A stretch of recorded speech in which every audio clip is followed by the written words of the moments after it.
everyone, welcome back. Today I wanted to share with you my full coverage acne concealing routine. My acne has all of a sudden become the worst acne that I've ever dealt with in my entire life in the last 6 months or so. It's been an ongoing ordeal and it's been really difficult. As any of you who deal with acne know, it's embarrassing. It can really be, a shot to your self-confidence and self-esteem. But I wanted to share this routine with you because I finally found something that is working really well for me right now, and hopefully it will be helpful for some of you as well.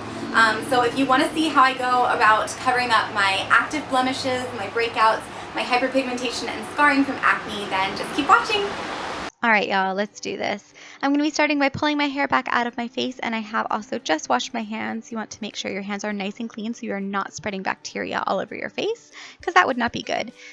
We're starting today with the Smashbox Photo Finish Primer. This is the original primer, and I'm just using a little dot of this and spreading it all over my face. It does a really good job smoothing over fine lines, wrinkles, stuff like that, especially any texture or evenness on your skin from acne and breakouts. Then I'm going to be going in with two foundations today. I'm going to be using the L'Oreal True Match Lumi foundation in the shade W3, as well as the Revlon Colorstay foundation in the shade 180 Sand Beige. I'm taking just about a pump to a pump and a half of the Lumi one, and then I'm taking just a little bit of the Revlon Colorstay, blending that on the back of my hand, and then dabbing it all over my face. I like to then try and blend it out with my fingers a little bit first before I go in with the Beauty Blender. I do use the Beauty Blender to blend this out because I love the finish that it gives, but I blend it out with my fingers first because otherwise I feel like the Beauty Blender picks up a little bit too much product, and it kind of takes away from the full coverage look that I'm going for.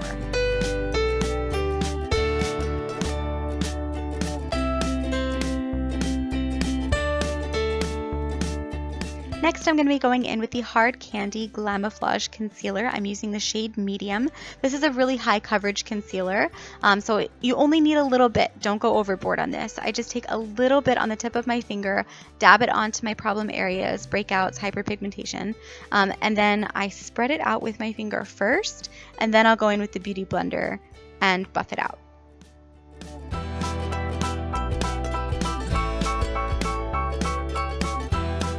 Alright, now that that is blended out, I'm going to be going in with the L'Oreal True Match Super Blendable Crayon Concealer. I'm using two different shades because neither one matches my skin perfectly.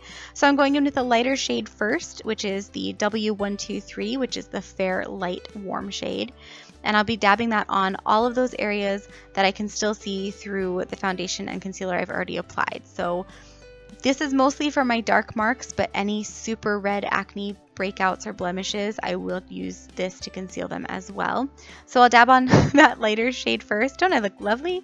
I'll dab on that lighter shade first, and then I'll go in with the darker shade, which is the N4-5, which is the neutral light to medium shade.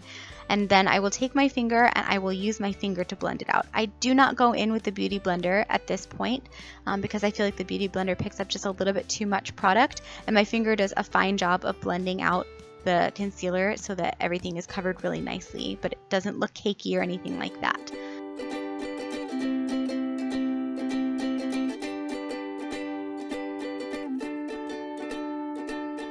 Okay, now we're going to try and conceal our under eyes a little bit. This is the Maybelline Dream Lumi Touch Highlighting Concealer, and I'm using the shade Radiant. I go in and I do the triangle underneath the eye area, and I just do this because I feel like it brightens up the whole area, and I need some help with that. I don't usually have very dark circles, but I do have very puffy circles. So this helps to just brighten that whole area, which helps with both of those things. And then I'll go in with the Beauty Blender and blend that out. After I finish blending that out, I go in with the L'Oreal Fit-Me Concealer, and I'm using the shade Fair. And I will just use this to try and mask the puffiness underneath my eye. So I just do that little area right underneath the circle. I'm trying to conceal the shadow that under eye bag is causing. And then I'll just use a Beauty Blender to blend that out. Immediately after concealing my under eyes, I go in with the Kat Von D Shade and Light Contour Palette, and I'm going to be using that middle highlighting shade, which is called Lyric. And I'm just using an Eco Tools fluffy brush and dabbing that on the brush, and then I'm just going to gently pat that underneath my under eyes. And then I also use this to kind of set the other areas that I've concealed on my face. And then after I've done that, I will go in with a larger fluffy brush and the Bare Minerals Mineral Veil, and I will just set my whole face. All right, let's go ahead and fast forward to the finished look, and here it is. I hope this was helpful for you. If you want to see this finished look as a makeup tutorial, let me know and I will go ahead and do that for you. But I hope that you found these tips and tricks for acne coverage helpful. I know what a pain it can be, so hopefully this will give you a little bit of relief from your acne if you're dealing with it as well. Don't forget to subscribe, and I can't wait to see you in the next video. Bye!